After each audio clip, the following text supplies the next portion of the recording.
point of no return. It's always quite scary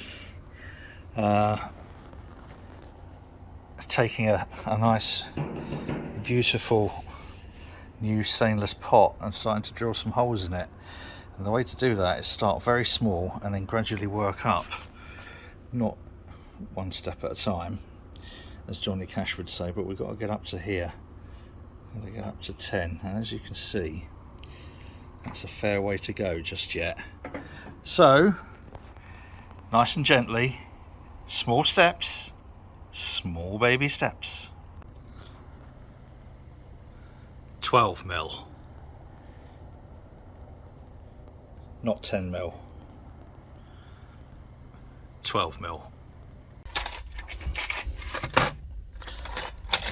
There's a certain inevitability that on a Sunday when Screwfix and Toolstation and everybody else is shut, you discover you haven't got a 12mm drill bit, so I'm going to have to use one of these step cutters. Don't like using these, but when needs must. A boat's just gone past, I heard it. It's very gentle. Oh,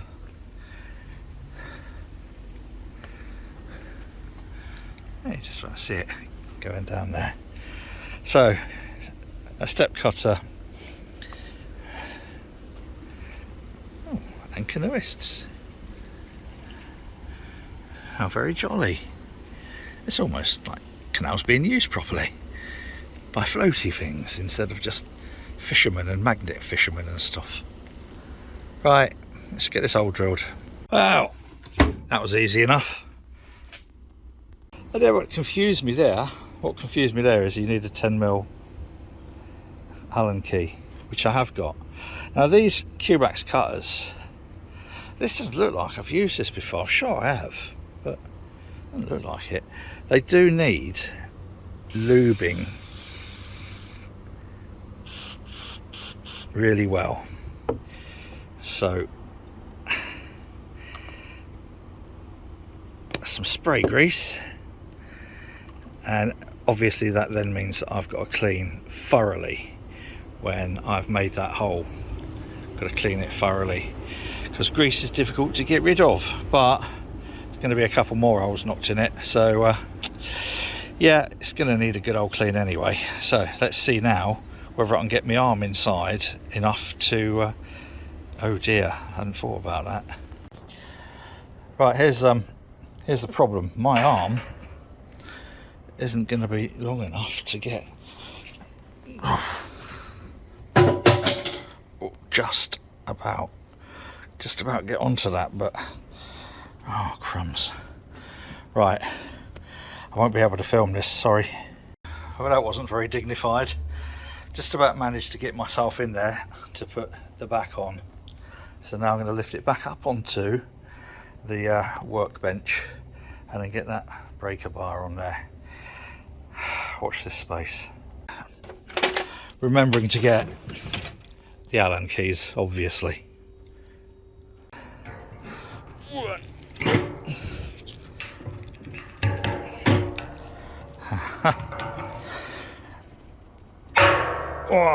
One more. Why are you doing this one-handed, you fucking dickhead? I don't know, sometimes. You see now, I should... Right. Okay. One more pip and we should be out.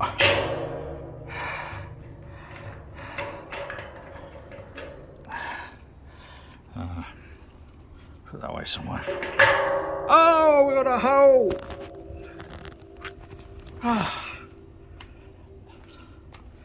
Another one to go in there now. Better put that back on the floor. Right. 2 holes. Goody. The only thing with, I mean, that's a wonderful little tool, but it cuts a beautiful hole, but it does leave a bit of a burr. So I'm going to get some, I'm going to find a deburring tool and some fine emery cloth and just clean that down, because the welderless fitting goes in there and the rubber gasket goes on this side, so we don't want that cutting into it. Right. Whew. I do love those Q-Max cutters. A quick clean off with isopropyl alcohol, and then these just slide. Beautiful. Isn't that beautiful? Now the only problem, obviously, oh god, I'm gonna have to put it on the floor again to get inside, and then use my biggest adjustable wrench. My biggest adjustable wrench isn't big enough. You'd have thought that would have been big enough for most jobs, wouldn't you? I used to carry this around in the van, and I've no idea why. It was just in the pocket, and then one day someone suggested that's probably not something sensible to be carrying around in the van, so I put a sawn-off shotgun in there instead. Those should do it. Just have to get a bit of a grip on and tighten it on inside. Oh, I ought to, because I know it's a weird old world, and some people might take that comment seriously, because some people are fucking idiots. But I have not got a sawn-off shotgun in the van. That would be stupid. Why am I even clarifying that? Right, let's try and get this nut on. I'm hoping they don't have to be stupidly seriously tight in there. No, I can't imagine they need to be bonkersly tight. I think as long as it's compressing, as long as it's compressing, and it is. So good. Reminds me of the old joke. Guy goes to the doctor, said, "Can you recommend anything for a bad back?" The doctor said, "Yeah, try putting a fucking welderless tri-clamp fitting into a stainless steel pot, you stupid twat." Oh, there's one more to do, but I'm not doing it today. Of course, it is now beer o'clock. Beer o'clock. It's beer o'clock. Sunday, 6 o'clock, beer o'clock. Fuck it. So, put everything back in a container. Yeah. Good. Next. Oh, this is exciting. The elements have arrived, so let's give it a test. Wait for load. High load. Come on. And then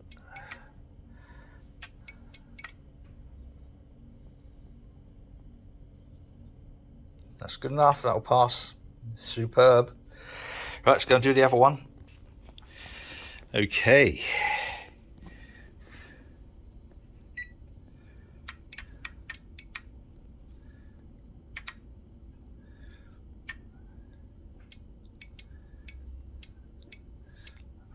Load.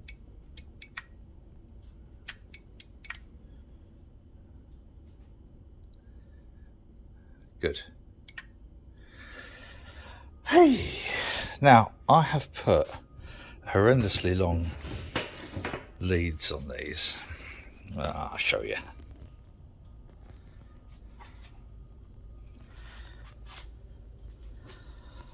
So that's a couple of meters and a bit leads, and the reason being I'm still going to be using the same CP, obviously, and I'm not sure where this and wherever it's gone. Where's the mash tun gone? Over there.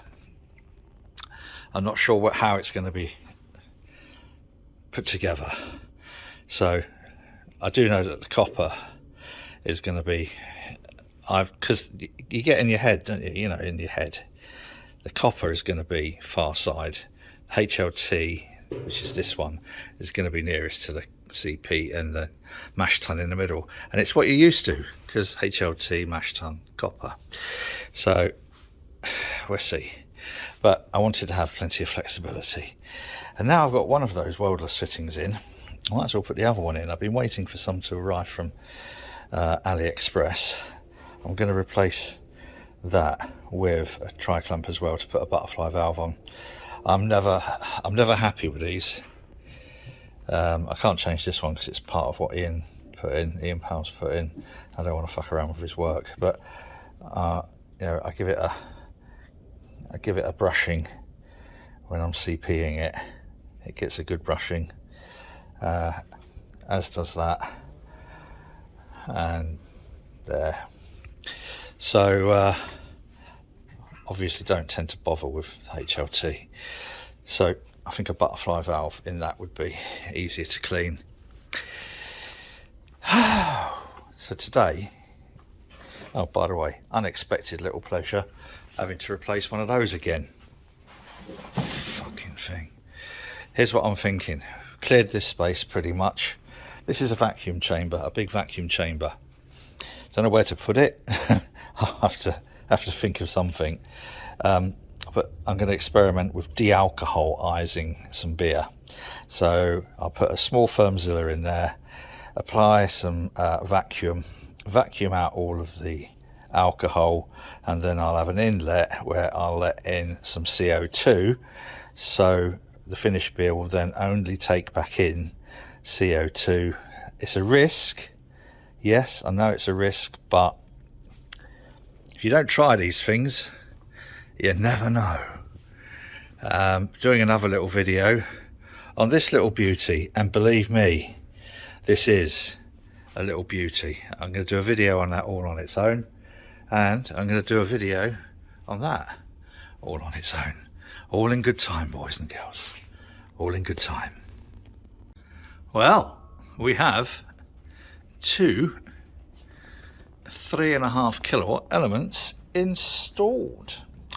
I've also taken the SS Brewtech tank fitting out because it has one of those where you just push in a racking arm, but I haven't got a racking arm, so all I've done down there, I don't know, can you see down there? Let's see if we can zoom down there. I've just put one of those one of my old tank connectors, and then just an elbow, and on the bottom of the elbow is a short nipple. So yeah, there we go. It's not the tightest ever, but I'm going to put a tri-clamp fitting in there, one of these. Don't know about how tight they actually are. Oops, just banged my head on that. Twat. So I might get, I don't know, you know, the Stilson type things on the inside a little bit. So yeah, so this is done now with the stupidly long leads. I think I'm going to give it a trial. I'm not going to fill it fully. I might fill it halfway up or something, and then just see. But the outside of this does need a bit of a clean. I noticed a couple of tiny little spots. I don't know if you can pick those up. So you see here, I think it's just where it's been scratched and it's taken the finish down. It's oxidized a little bit, so I'm going to get gloves, phosphoric acid, and one of those green kitchen plastic. Don't want to scour it too much, and I'm just going to give it a good wipe over with phosphoric acid and then leave it for a day and then wash that off, and that should then bring this up like new. Might do it to this one as well. In fact, I might do it. It's all free. Freshen them all up. Yeah, where have we got so far today? Well, brewery's still where it is. I've bought the keysers. I've bought one keyser over here, and those two here. So we have the making sort of a mini bar, a little bar, a little bar, don't we, Delilah darling? The brewery can then slide over here, and then a lot of the brewery stuff which is over there, like those 58 kegmenters, can all go underneath here and stuff, and probably even these for the time being. I'll leave this out on display because it's pretty. I'm hopefully going to get a little trolley, little catering trolley, to put the canning station on.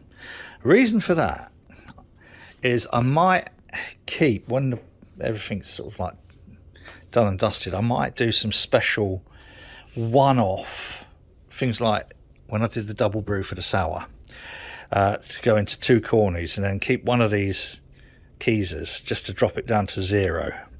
So while I'll be canning from the bright tanks, I'll also be canning from cornies, so I can wheel the trolley over and then plug straight in to a corny keg. I might even just do that to empty some of these corny kegs, but I'm going to need some cans rather quickly.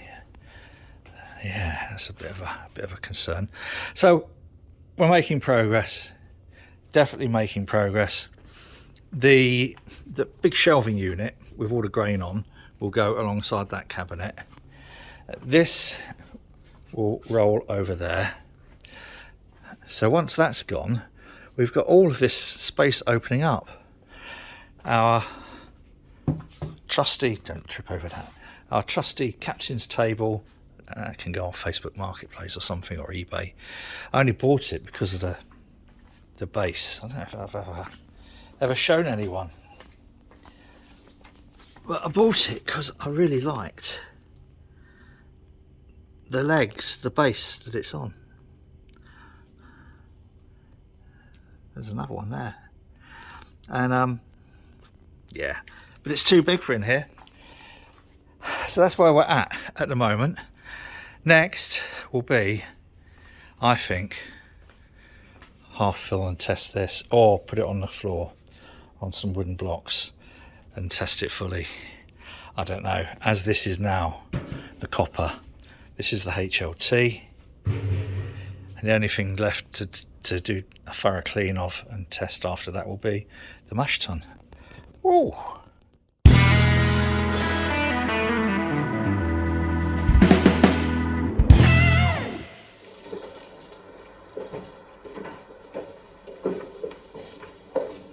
Two large gins, 2 pints of cider, ice in the cider.